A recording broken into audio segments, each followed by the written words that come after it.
भविष्य ऐसे तो अनजान है और उसकी सुंदरता भी अज्ञात की है, लेकिन इस अज्ञात के जीवन में भी, या हम कहें ये ब्यूटी ऑफ अननोन, इसकी सुंदरता में भी हम थोड़ा सा प्रयास कर सकते हैं।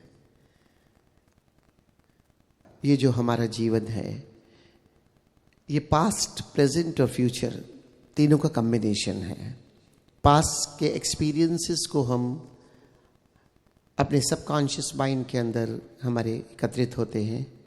वर्तमान की जीवन शैली को ओशो की देशना के अनुसार हम जीते हैं, लेकिन वर्तमान में जीते हुए और पास्ट के एक्सपीरियंस के साथ हम एक दिशा, इस क्षण में जो हम जीवन जी रहे हैं, हम इस क्षण को एक दिशा दे सकते हैं, जिससे कि हमारा भविष्य बहुत सुंदर हो सकता है। क्योंकि याद रखना, ये जीवन क्षणों का जोड़ है। This moment, next moment which is going to be this moment, the next moment which is again going to be this moment, and if you add on all these moments, this is the life. और आपके हाथ में सिर्फ एक moment है। आप इस moment को जिस सुंदरता से जी सकते हैं, आप पूरे जीवन को सुंदर जी सकते हैं। लेकिन हमसे गलती क्या होती है, हम इस क्षण को चूक जाते हैं और भविष्य को बहुत सुंदर करना चाहते हैं, और पूरा जीवन हमारा भविष्य को सुंदर करने में चला जाता है और भविष्य कभी आता ही नहीं। क्यों? क्योंकि भविष्य जिसको हम जानते थे वो हमेशा फ्यूचर ही रहता है, और जीवन का सत्य, जीवन का मजा, जीवन का फन, जीवन की ब्लिसफुलनेस इस मोमेंट में है, जिसको हम छोड़ देते हैं, वेस्ट कर देते हैं। इसलिए ओशो ने कहा, live moment to moment, be aware, क्योंकि बिना अवेयरनेस के इस मोमेंट में जिया नहीं जाएगा, और इस मोमेंट में जीने के लिए हमें अवेयरनेस चाहिए। तो मेरे देखे, पूरा जीवन सिर्फ और सिर्फ एक क्षण है, और इस एक क्षण में हमें कैसे जीना है, और इस एक क्षण में हम अपने भविष्य को निर्मित कर सकते हैं। हमारे हाथ में इतना सामर्थ्य है कि हम अपना भविष्य खुद लिख सकते हैं। कहने में ये बात बहुत मुश्किल प्रतीत होती है। क्यों? क्योंकि हमने ऐसा कभी जिया ही नहीं। जिसका प्रयोग नहीं किया वो तो मुश्किल लगेगा ही, लेकिन अगर करके देखोगे और वैसा हो गया तो बहुत सरल लगेगा। पावर ऑफ सबकॉन्शियस माइंड, हम सब ने सुना हुआ है। हमारे जो सबकॉन्शियस है, हमारा अवचेतन है, उसकी जो शक्ति है, उस शक्ति के बारे में हमें जानना होगा। एक पिक्चर आई थी सीक्रेट, शायद बहुत सारे मित्रों ने देखी भी हो। उसकी फिल्म बनी, उसकी book I, law of attraction. उसका विज्ञान था कि हम जो संकल्पना करते हैं उसी को खींचते हैं और वो हो जाता है, वेरी इजी। लेकिन आपको उसे जीना होगा। एक तो बुद्धि का तल है, विचार का तल है, उससे कुछ नहीं होगा। बहुत सारे लोग ये सोचते हैं कि हमारे विचार हम करते चले जाएंगे और वहाँ पर हम जो भी चाहे हम पा सकते हैं। इस भूल में मत रहना, क्योंकि कल्पना की शक्ति अलग है, वो भविष्य को निर्मित नहीं करती, लेकिन अवचेतन की शक्ति भविष्य को निर्मित करती है। अवचेतन का अर्थ ही है सोचना नहीं है, जीना है। We have to live. जब तक जियोगे नहीं, तब तक भविष्य वर्तमान बनकर आपके जीवन को सुंदर नहीं कर सकता। आपको भविष्य की संकल्पना को वर्तमान बनाकर उसमें जीना होगा, और जब आप उसे जीने लगेंगे तो आपके लिए वो आपका सत्य ही होगा, मानो हो चुका है। और आप देखो, जब आपने इस सत्य को ग्रहण कर लिया तो आप देखोगे वो चितार्थ होने लगता है। वो जब जीवन आता है वो सत्य होकर आता है, क्योंकि आप उसे सत्य की तरह जी चुके हैं। फ्यूचर लाइफ प्रोग्रेशन ऐसे तो कहते हैं, वैसा नहीं। बहुत सारे लोग इसको परिभाषित करते हैं, जो भविष्य में होने वाला है वो आपने आज देख लिया। ऐसा नहीं है। भविष्य में होना जो आप करना चाहते हो, जो आप होना चाहते हो, वो आज भी आपके भीतर एक सीड की तरह है। उसे कल्टीवेट करना होगा।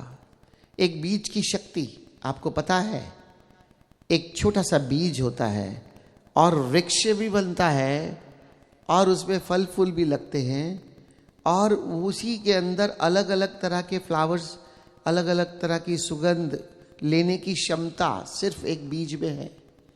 एक बीज में संभावना है कि वो बहुत कुछ हो सकता है, वो पूरी बगिया को महका सकता है। एक छोटा सा बीज जिसको कभी हमने नहीं सोचा, जब कभी हम उसे बोते हैं, जब उसे हाथ में लेते हैं, कभी उसे इस तरह से हाथ में लेकर देखना कि तुम में कितनी शक्ति है, कि तुम इस धरती से ऊर्जा खींचकर, अपना भोजन खींचकर, पानी खींचकर, कल्टीवेट होकर और कल को एक विराट रूप ले सकते हो। क्योंकि बीज को हम बहुत छोटा सा जानते हैं। ऐसे ही अपने भीतर अपनी आत्मशक्ति, वो जो आत्मशक्ति है, उसकी शक्ति का एहसास करना होगा। चलो एक दूसरे तरीके से मैं शेयर करने की कोशिश करता हूं। हम सब जानते हैं कि हमारे भीतर एक आत्मा है, बचपन से सुना है, और ध्यान की गहराइयों में हम अपनी शून्यता को, अपनी आत्मा को अनुभव भी करते हैं। हमने ये भी सुना है कि आत्मा परमात्मा का रूप है, उसी का अंश है, और परमात्मा सर्वशक्तिमान है। अगर मेरी आत्मा उसी सर्वशक्तिमान का अंश है तो मैं आपसे पूछता हूं, क्या उस परमात्मा की शक्ति आपकी शक्ति नहीं है? फिर या तो ये झूठ है कि हमारी आत्मा उस परमात्मा का अंश है, क्वालिटेटिवली वी आर सेम। अगर ये सच है तो ये भी सच है कि फिर मैं स्वयं परमात्मा से कम हूं कहां? लेकिन मैं जानता नहीं हूं, क्योंकि मेरे मन ने मुझे इतना भ्रमित करके रखा हुआ है, ऐसा उलझाया हुआ है, ताकि मैं अपने सत्य को जान ही ना सकूं, स्वयं तक आ ही ना सकूं। ये मन मुझे ही मुझसे दूर करके रखता है। अगर मैं वाकई ही उस परमात्मा का अंश हूं तो जो उसकी शक्ति है वो मेरी शक्ति है। अहंकार से ग्रसित हो जाओगे, फिर मन के आवेश में आ जाओगे। लेकिन अगर अपने आप को, अपने सत्य को उसका अंश जानकर जियोगे तो वो शक्ति आप ही की है। लेकिन एक बात और भी सच है, परमात्मा निष्काम है, तो आपके भीतर वो शक्ति हो भी लेकिन निष्काम होगी। तो आप ऐसा नहीं सोचेंगे कि अब आप शक्तिशाली है, आप किसी का भी कुछ बिगाड़ सकते हैं या किसी का भी कुछ बना सकते हैं। आप स्वयं का कुछ बिगाड़ सकते हो, आपके अंदर शक्ति है। आप स्वयं का कुछ बना सकते हो, क्योंकि आप हो। और यहां हम ओशो की देशनाओं से जो ध्यान की गहराइयों में जाते हैं, ये हम स्वयं को एक तरह से और ज्यादा संपन्न कर रहे हैं, भीतर की संपदा से भी और बाहर की संपदा से भी। क्योंकि भीतर की संपदा पाकर हम बाहर के जीवन की क्वालिटी चेंज करते हैं, और उस क्वालिटी को जब हम चेंज करते हैं, रूपांतरण करते हैं, तो बाहर का जीवन भी संपन्न हो जाता है। जीवन सिर्फ पैसे से संपन्न नहीं होता, पद से संपन्न नहीं होता, जीवन शैली से संपन्न होता है।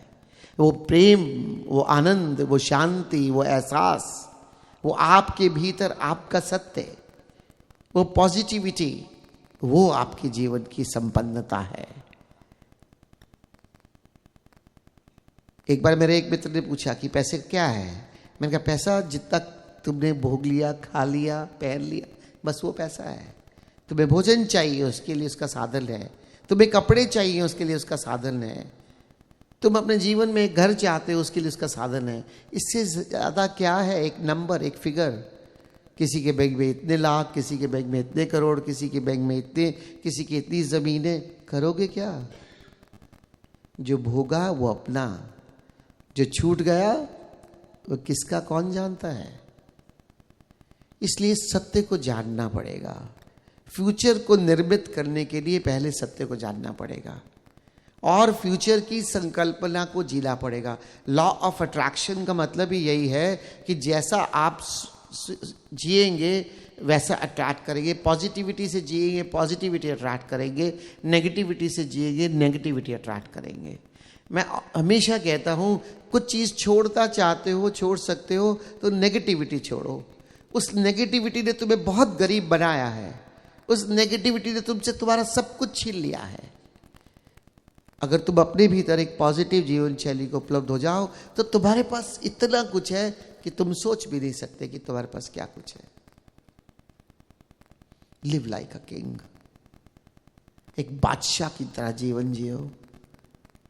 बादशाहियत पैसे से नहीं आती, जीवन शैली से आती है। कबीर से बड़ा बादशाह आज तक कुछ हुआ ही नहीं, लेकिन कबीर के पास था क्या? एक जुलाहा था। लेकिन उससे बड़ा बादशाह कोई भी नहीं, क्योंकि ये कहा है किसी कवि ने, जिसको कछु न चाहिए वही शहंशाह। कोई कामना ही नहीं बची, जो है बस है, उसी का आनंद है। मैं ये नहीं कह रहा कि आप बाहर की दिशा में फैलाव छोड़ दो, मैं ये नहीं कह रहा कि आप बाहर ग्रोथ छोड़ दो। ओशो की जीवन शैली इसके अगेंस्ट नहीं है, जोरबा दी बुता।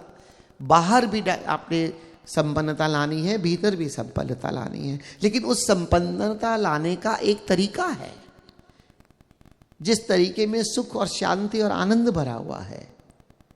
हम सब पैसा चाहते हैं, साधन है, साधन के रूप में बहुत अच्छी चीज है, साध्य के रूप में जीवन बिगाड़ देगा। साध्य तो जीवन है, मेरा जीवन, बस दैट्स इट। जिससे कि इस जीवन की गंभीरता छोड़ें और जीवन की क्वालिटी को बनाएं और इस क्वालिटी लाइफ को उपलब्ध हो जाएं। ये लॉ ऑफ अट्रैक्शन आपको और 10 गुना काम करता है जब आप अपने अवचेतन के अंदर जाकर स्टेट ऑफ ट्रांस में एंटर करके, और स्टेट ऑफ ट्रांस में जब एंटर करते हैं, तंद्रा में होते हैं, उस समय आप जियो, बस जियो। और आपका अवचेतन नहीं की भाषा नहीं सुनता, इसलिए ऐसा कभी मत संकल्पना करना कि ऐसा ना हो, मैं कभी बीमार ना पड़ूं, मैं कभी गरीब ना हूं, मेरे पास कभी पैसे की कमी ना हो। ये ना की भाषा नहीं सुनता, सब कुछ पॉजिटिविटी से लेना है आपको। मैं स्वस्थ हूं, मैं संपन्न हूं, मैं आनंदित हूं, मैं ध्यानस्थ जीवन शैली जी रहा हूं। पॉजिटिव संकल्पना 3-4 बना लो, उसे लगातार जियो, सिर्फ 20 मिनट रात को सोने से पहले। और ये आने वाले 5-10 साल से लेकर अगले जन्म तक काम करेगी। भीतर कभी भी नेगेटिविटी मत लाना, किसी के प्रति शिकायत से मत भरना, किसी ने तुम्हारा कुछ नहीं किया देखना भी मत उस तरफ, क्योंकि जहर की एक बूंद काफी है तुम्हें मारने के लिए। और अमृत से जितना अपने आप को भरते चले जाओ, जीवन उतना ही सुंदर होता चला जाएगा। और ये पॉजिटिविटी मेरे लिए अमृत है, मेरी नेक्टर है।